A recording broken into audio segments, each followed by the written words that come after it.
Монголын үндэсний радиогийн 75 жилийн ойн өмнө эрхэм сонсох та бүхэнтэй уулзаж байгаадаа их баяртай байна. Хэвээ намайг радиогийн сэтгүүлч гэж боддог бол энэ бүхнийг та бүхнийхэн оюун бодлоос, та бүхнийхэн ажил хөдөлмөрөөс олж авсан гэж би өнөөгийн өдөр хүртэл бодож авдаг. Монголын радиогийн бүтээл бол 3 том чиглэлээс чиглэлээр тодорхойлогдсон байна. Нэгдүгээрт нь Монголын радио мэдээлэх таны мэдхэн үргэлт. Хоёрдугаарт сонсох түмэн олонхын эрэлт хүсэлтийг биелүүлэх, тэдэндээ үйлчлэх юм үргэлт. Гуравдугаарт бол алтан сан хөмөрг. Монголын радиогийн алтан сан хөмөрг бол Монголын түүх, соёл, урлагийн том сан хөмөрг. Би энэхэн мөчид радиогийн ахмад ажилтны хувьд Монголын радиогийн түүхийн тухай өгүүлэх тийм хүчин зориг мөхс байна. Гагцхүү Монголын радиогийн алтан санд орсон энэ бүтээлүүдээс зарим миний бага нас болон радиод ажиллаж явах үед холбогдолтой нэг энд дурсаж ярих гэж бодож байна.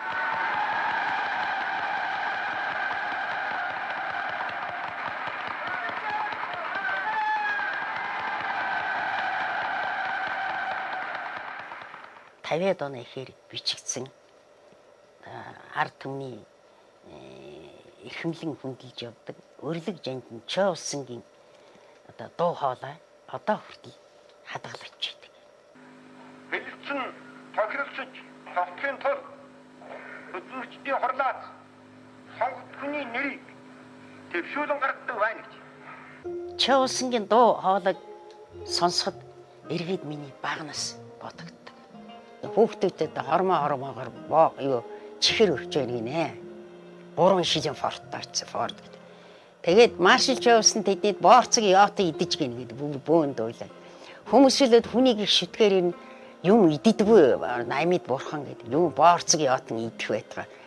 Тэгж дээд боорцог яотын идсэнд нүр гайхаж ийсэн байхгүй юу?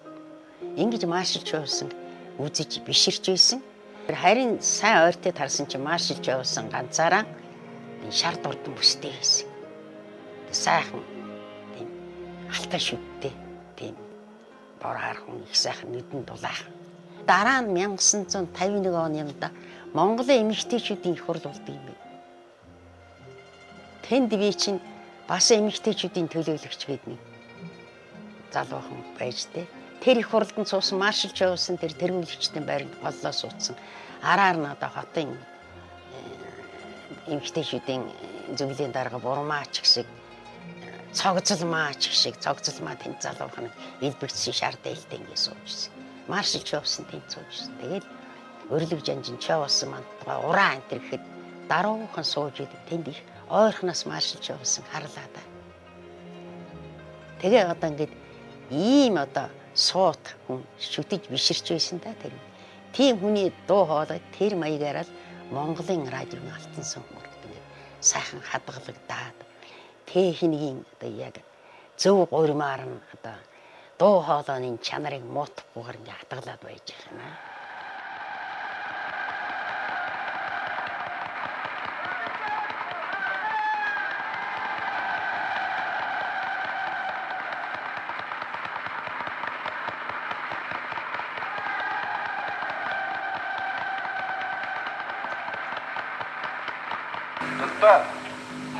Хоёр өдрийн цаана улсын хурлын сонгуул болох гэж байна гэж. Энэ сонгуул нь манай ард түмний амьдрал, гахиад улс төрийн том үйл явдал бөгөөд үнэхэрийн түүхэд ач холбогдолтой юм аа гэж. Учир нь энэ сонгуул бол манай төрийн байгууллагын чанагчдын ардчил манай ард түмний эрх чөлөө тусаар тогтнолын үйл хэрэг шин асар том алхам болж байгаа юм аа гэж. Ядангуяа Америк, Английн императоруудын хэрэгшээд байгаа хөрөнгөтөн орнуудын хөдөлмөрчид үргэлжлэн гасуулж бүхэл улс том нь тусгаарлалтандаа алдаж буй. Энэ үед манай төрийн байгууллагын чанарчлалын ардчлал ялангуяа манай төрийн байгууллагын давуу чадлыг бүр тодорхой харуулж байна. Одоо ийм болох гэж байгаа сонгуульд нь улсын экспорт хурлаад манай үндсэн хууль өөрчлөлт оруулахын өмнө манайд байсан сонгуулийн сэжил энэ сонгуульд нь юугаараа ядуулах юм байв? Нэгдүгээр энэ сонгуульд шууд сонгуулиуд өөрөөр хэлбэл үүний урд манай улсын дээдэрхий бодлого барих газар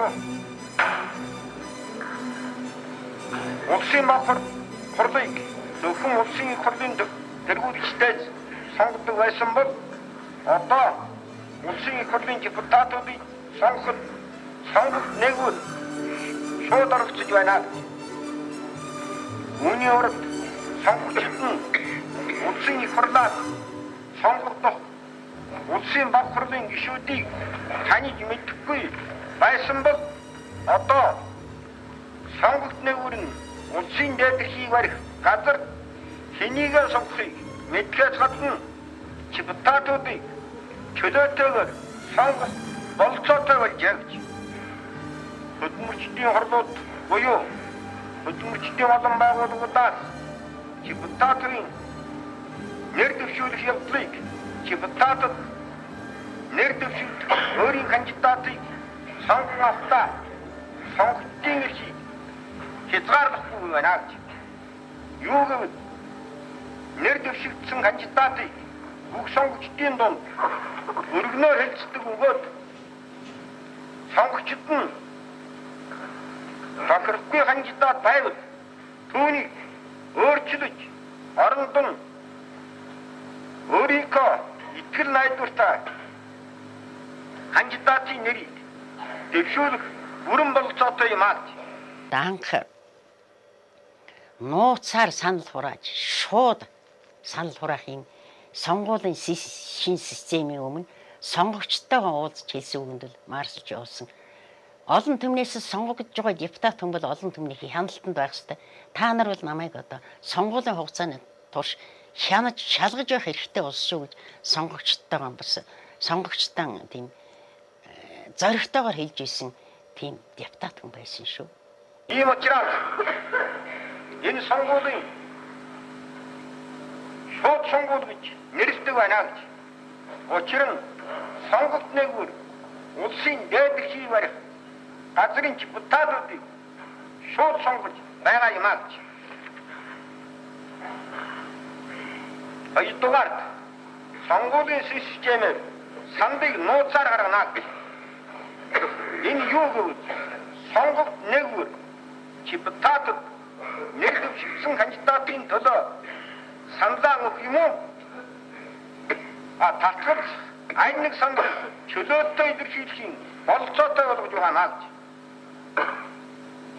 Гэвч депутатад нэр дэвшигдэх бүх кандидатуудыг сонгогчдын дунд өргөнөөр хэлэгдсэн бөгөөд тэд өөрсдийнхөө сонгогчтой уулзсан учраас сонгогчид хэний төлөө саналаа өгөх зэрэг өөрсдөө мэдсааж байна гэж. Ийм учраас манай кандидатуудыг сонгогчдоос нэгэн дуугаар дэмжих нь дамжихгүй юм аа гэж. Сонгуулийн шийдвэртэй болсон явдал бас сонгогчдын эрхийг чанаршид дэлгэрүүлж байгаа хэрэг болно гэж. Сонгогдсон депутат нь муу ажиллаад сонгогчдын итгэлийг биелүүлэхгүй байвал тийм депутатыг татан буулгаж түүний оронд шинэ кандидатыг сонгох эрхийг сонгогчид олгосон байна гэж. Түрүүн амсалмаа ярьсан байх бидгээр тэгээд тодруулаад хэлчихэд бас маршал Шойбсон бол 1949 онд Москвад болсон уулзалтан дээр хэлсүг байдгийн байна лээ.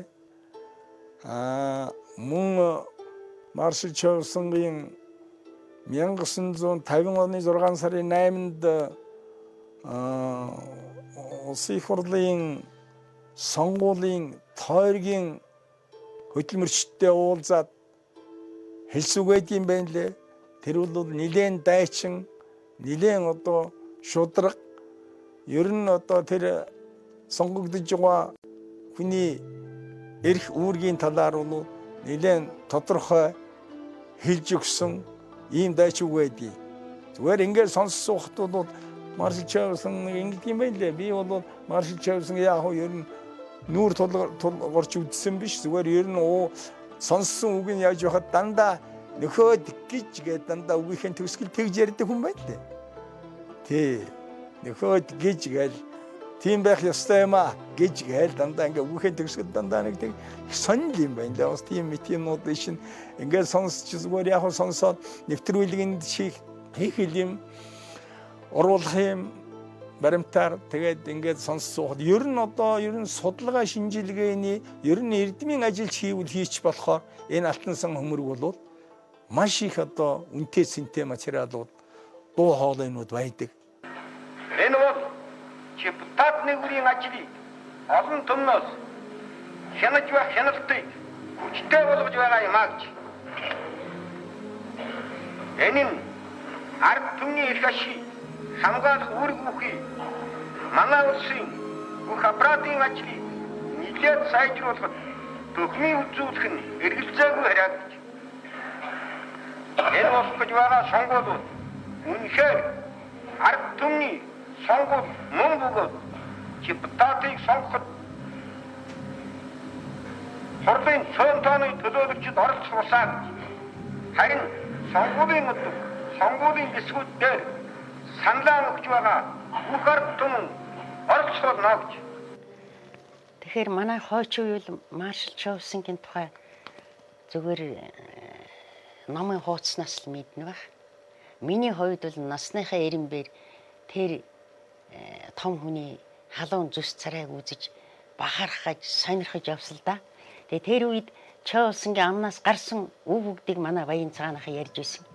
Манай суманд 60 буурт гэдэг зүгээр тоглоом нарийнаар ч хэлдэг байсан уу, сандан гээд хүүхэд надтай нэг анги байсан.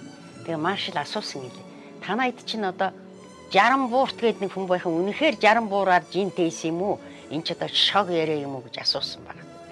Бас нэг нэлээд хөөрөдөө хүндээ Төмөрбаатар гээд одоо анхудаа л би тэр Орос хувцгийн чимийг тэр хүнээс үдсэн юмдаг тийм хурган захтай тийм дээл өмсдөг.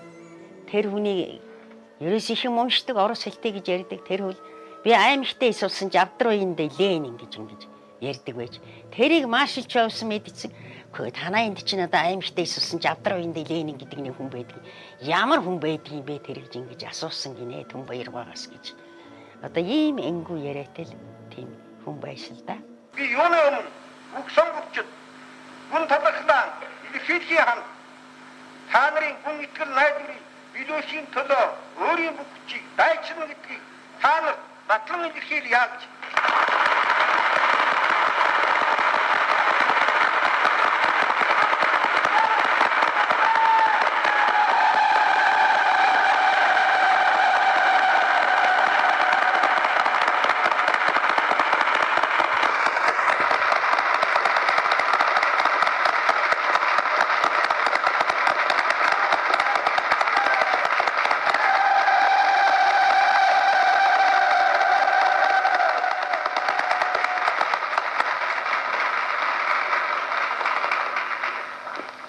Монголын ард түмний тусаад өгсөн өрөн нөхөд бүгд найрамд Монгол ард улс номдох байд.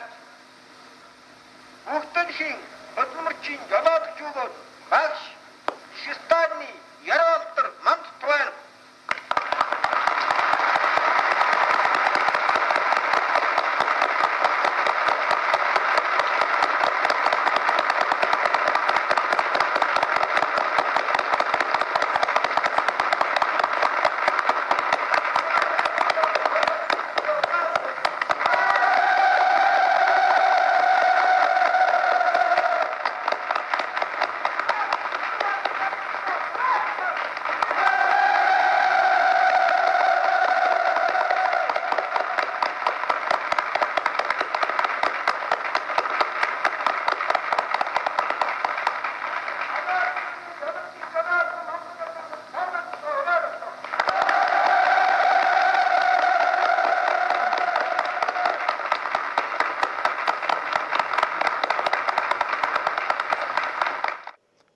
Монголын радиогийн алтан сан хөмөргийн талаар ялангуяа би бол уран бүтээлийн хүн учраас алтан сан хөмөрөгт манай уран бүтээлчдийн болоод Монгол улсын одоо олон зуун хөдөлмөрчид Монголын радиогаар үгээ ярьж уран бүтээлээ улс ардын аж ахуй нийгмийн бүхэл салбарын улсууд бол Монголын радиогаар ярьж дуу хоолойгоо олон түмэнд гаргаж байдаг. Ийм сайхан байгууллага. За энийг бол манай уран бүтээлийн олон мэрэгжлийн хүмүүс энэ дээр ажиллаж тэдний хийсэн бүтээл бол эцсийн юу гэхээр энэ түүхэн хөгжлийн хугацаанд хийсэн бүтээлүүд бол Монголын радиогийн урын санд орж хадгалагдаж ирсэн ийм түүхтэй.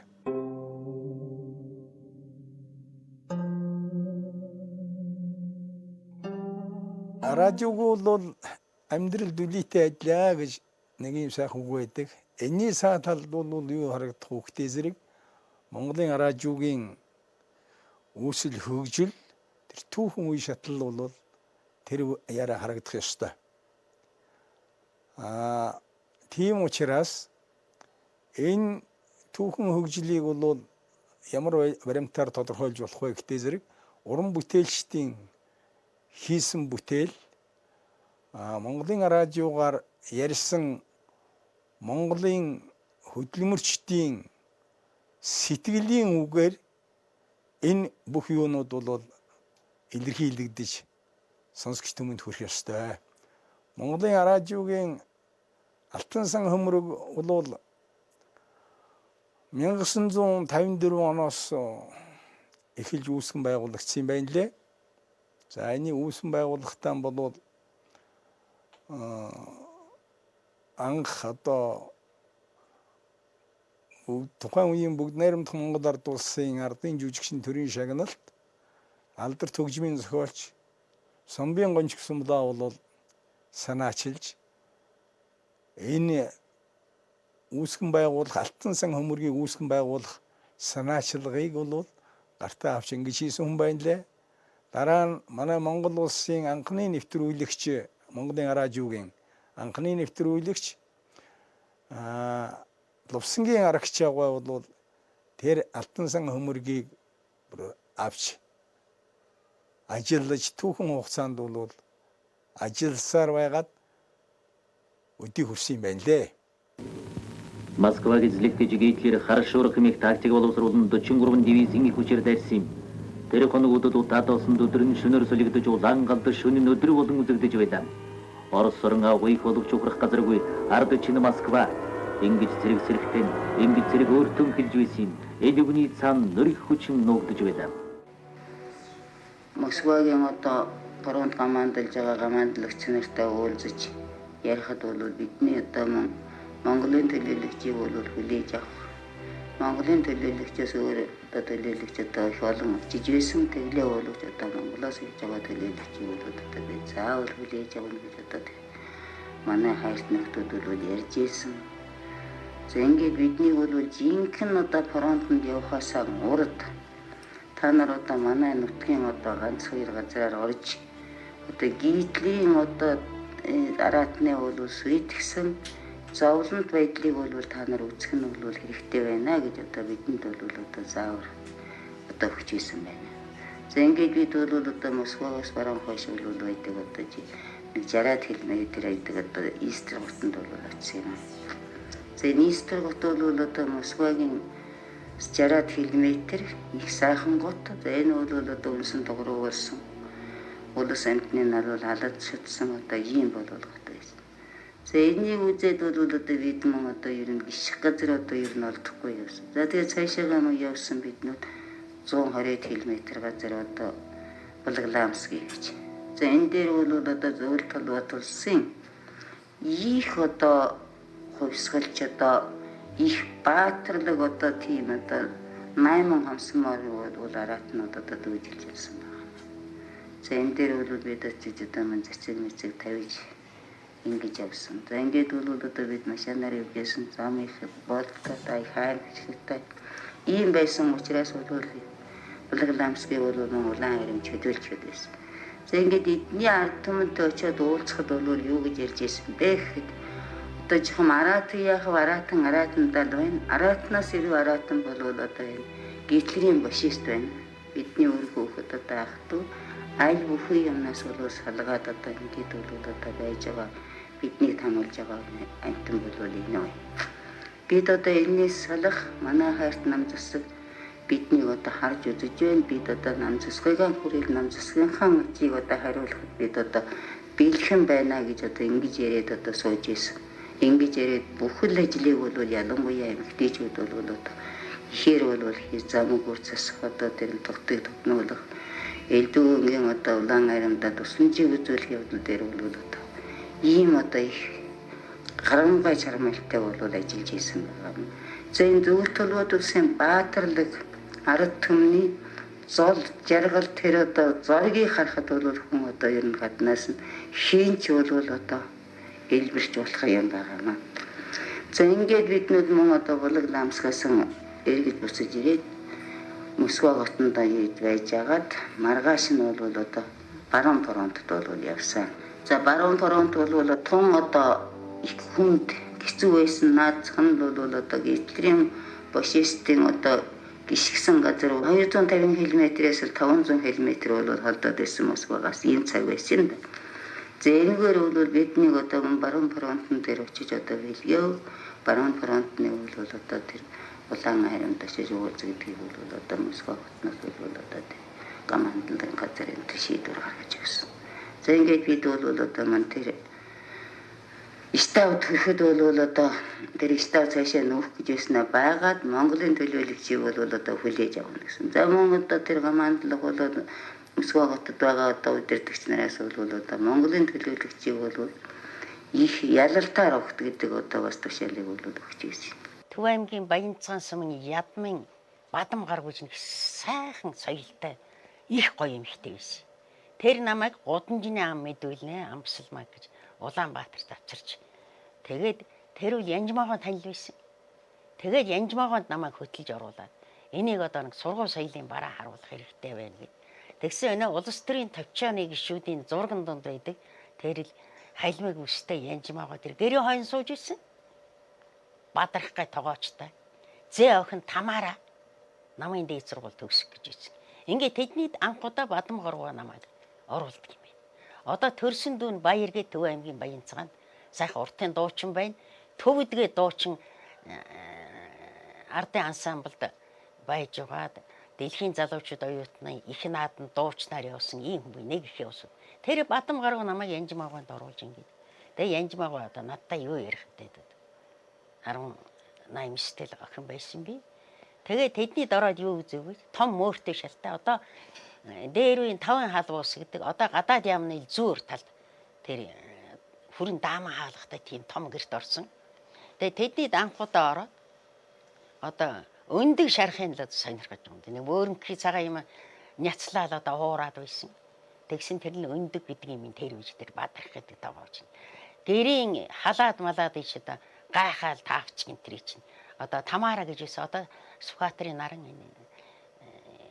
их дипломат дүүрсрэнгийн гэрги наран танинд одоо амьдэрч байгаа сайхан.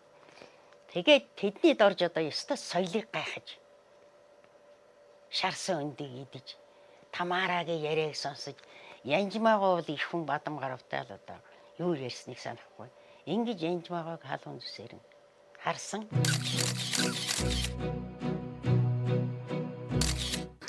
За ингээд бол бид одоо хурж очсон. Яг хурж очихтой зэрэг бол баруун фронтын командлагч биднийг тосоод ирсэн. 30 км газар бид одоо галт тэрэгнээс буусан байгаа. За ингээд бол бидэнд хичээхэн сайхан баяртай бол одоо мэдээ атгч өгсөн. А юу хүн гот бол одоо зөвлөлт төлөвт улсын 13 одоо замыг холвсон ийм том гот байна. За энэ дээр бол одоо гитлерийн фашистууд одоо бүр үүрлээд эхнэр хүүхдийн бол Берлингээс дуудаад ингээд бол одоо үүр доршно гэжсэн одоо ийм гот байна. За энэ гот бол одоо тэр их түүхтэй одоо тийм олон замын уулзахтай ийм готыг бол бид дайрч гарч цаашаагаа бол нэгдүгээр одоо их өөний одоо гавааржин бол хороонд бол бид одоо төг хүрэх ийм зорилготой явсаас манай төлөвлөгч нар бэлэг эвдрэн бол тэнд. За ингэхээр бол тэр бол ялагдаагүй. Тэр бол чөлөөлөгдөөгүй бид одоо их олон чонох байсан. Гарч чадахгүй бол байсан юм. За ингэхэд бол бидний яг орохын өдөр одоо юу хүнтэй бол одоо дөрөвдөн улаан айрын хүчээрэн дайрч одоо авсан байгаа юм. Энэ бол одоо манай Монгол зөвлөлтийн одоо найрамдал, Монгол зөвлөлтийн болов халуун сэтгэлийн одоо нөхрөл бол одоо энэ дээр бол бас тод харагдаж ирсэн байна. За ингээд бол одоо бид штаб дээр очиад буугаад мөн одоо цаа хоол идээд ингээд бол байж хаад мөн командлагч нар ярьж ирсэн. Одоо 3 хоног л байна да, та нар одоо юухныг цэвэрлээд бид одоо 3 хоногийн дотор чадна. Ингээд та нарыг бол одоо нэгдүгээр гаваажийн одоо хорон дээр бол хүргэж өгнө гэж ингэж ярьж ирсэн. За ингэж ийдэл бол мөн одоо 3 хоног 2 хоногийн дотор цэвэрлээд бид бол 2 хоног цаашаа бол юухны хотын дундуур гараад гаваажийн нэгдүгээр хорон дээр очиж бол одоо бэлгээ тугаа бол шилжүүлж өгсөн юм аа. За ингээд бол тэн дээр бол одоо мөн агаарын байлдаан болсон. Бид бол одоо тийм дайн байлдаан үзээгүй. Тийм их аюул дотор учраагүй Монголын ард түмэн Монголын хэн боловч. За ингэхээр бол мөн зарим нь зайдаг, зарим нь зайхгүй одоо ийм янзаар бол явж ийсэн. За ингэхэд бол зөвлөлтийн улаан айрам, зөвлөлтийн ард түмэн, зөвлөлтийн одоо тэр командалж байгаа улс бол өцөөхөн төдий тийм аимшиг байна уугүй. Өчүүхэн төдий тэгээд далдирч байна хөхөд үгүй юм. Ялангуяа их застай байсан, их хүнд байсан. Тэгэхэд чинь одоо мөн чэжин бие засаар арччихад л хизээд одоо тэр л одоо өөрсөнийхөө зорьсон зоригийн төлөө тэмцэхээс өөр тийм нэг юм сандар хайх гэдгийг одоо үзэхгүй тийм уус байсан юм. За ингээд одоо бид мөн тэндэн Мартин аймныг өнгөрөөгөөд Москва хотыг орж ирсэн. За ингээд бид ч бол одоо бэлгийн тушаагаад байж хахад бол тэрэнд одоо шархацсан улаан цэрэг бол одоо мөн бид одоо цөмөөрөө биеэр очиж үдсэн, биеэр очиж одоо тэр л одоо палатан дотор байж байгаа. Тэр их хүн шархтаа судагтар ч мөн очиад явж хахад Монголын ард түмэнд бид баяр хүргэе, Монголын төлөөлөгчд баяр хүргэе. Бид их өвнөхийн төлөө тэмцэн шүү гэдэл одоо ингээр бүгдэнд одоо хариуж хэлэхгүй гэсэн юм. За ингээд бид одоо Москва хотод эргэж ирээд Москва хотын өдөртөх нөхдөөтэй уулзаж ярилцаж одоо мөн өөрснийхөө тус ачиг мөн ярьж өөрснийхөө нам засгаас уусан загтал мэтлээ хүргэж өгөөд ингээд буцаж ирсэн. Зөвлөлт холбоот улсын ард түмэн, зөвлөлт холбоот улсын одоо хүмүүст нам, зөвлөлт холбоот улсын засгийн газар ганц өөртөө тохиолдсон одоо дайсантай тэмцээд өөрийнхөө орныг чөлөөлөөд зогссон бишээ. Энэ үеэр бол одоо гítлийн фашистууд бол гадаадын төрөнгөйчүүдийг ялахаас өмнө одоо Монгол улс зөвлөлт холбоот улс хоёрхан улс ардчилсан лагерын хүрээнд багтаж байсан юм. За их орны дайныг чөлөөлснөө ачаар Европт одоо их улс, нэлээд улс одоо чөлөөлж эрхчлөөгөө олж явсан. Бид та бүхэнд нэг гайхамшигтай сайхан бичлэг сонсох гэж байна. Энэ бичлэг бол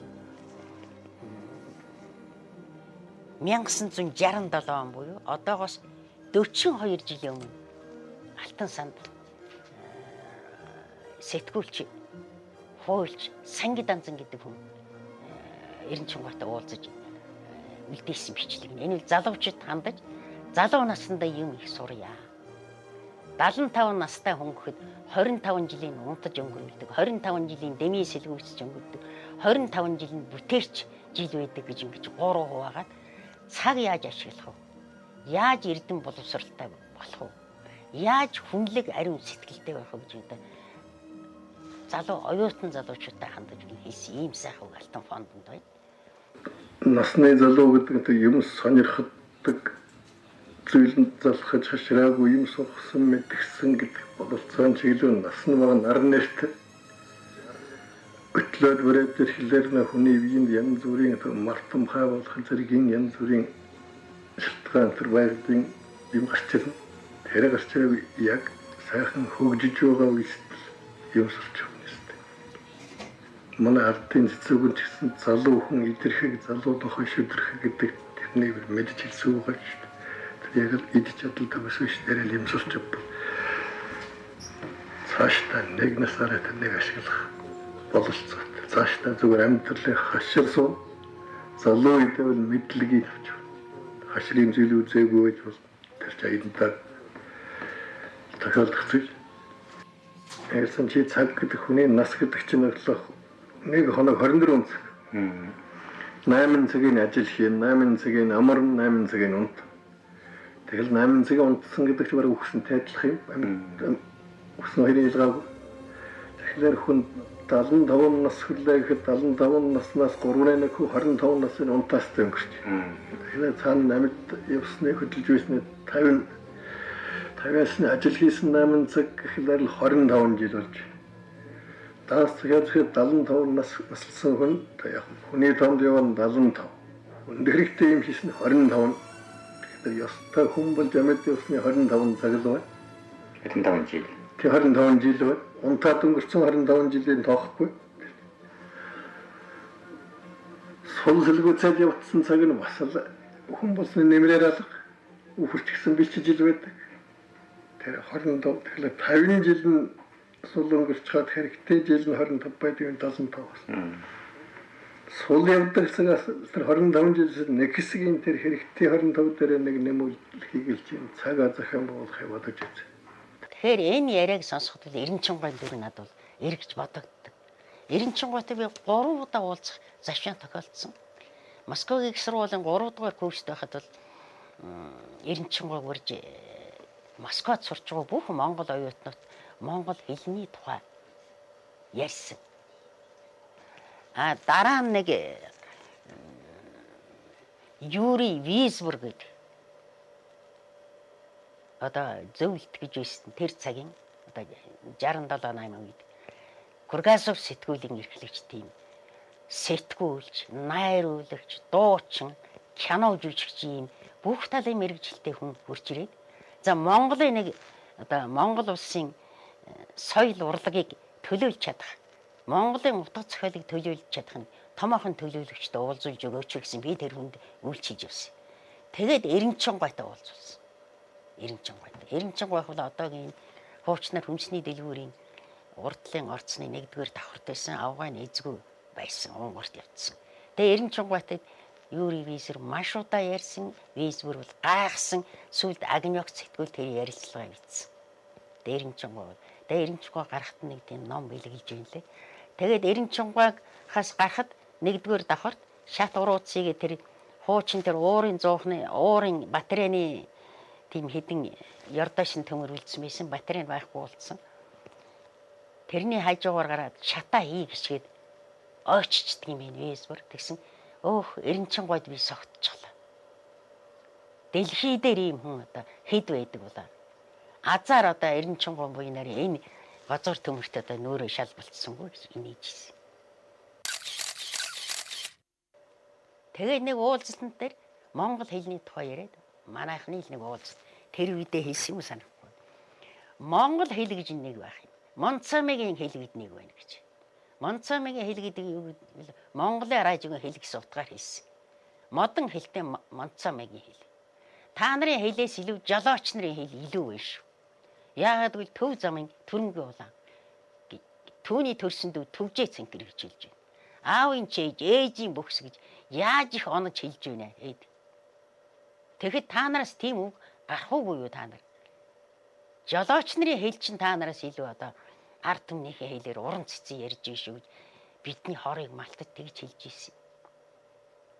Энэ их сайхан сургаалын үг нь бол одоо энэ ярианаас одоо эргэж сэргээгдэж боддог. Би энэ яриаг бол радио телевизийн сургуулийн оюутнууд бүтээлчээр дуурайх сургууль болгож ингэж энэ яриаг бол сонсгодог.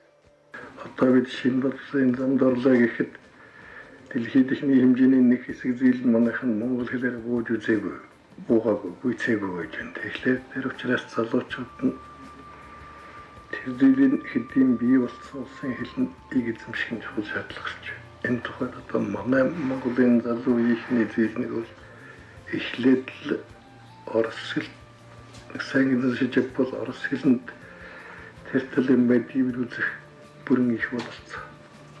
Тэрнийг нэг махран хичээж оролдох ёстой болж. Цаашдаа орос хэлээр сураад ирэхэд бас нэг хэлнээр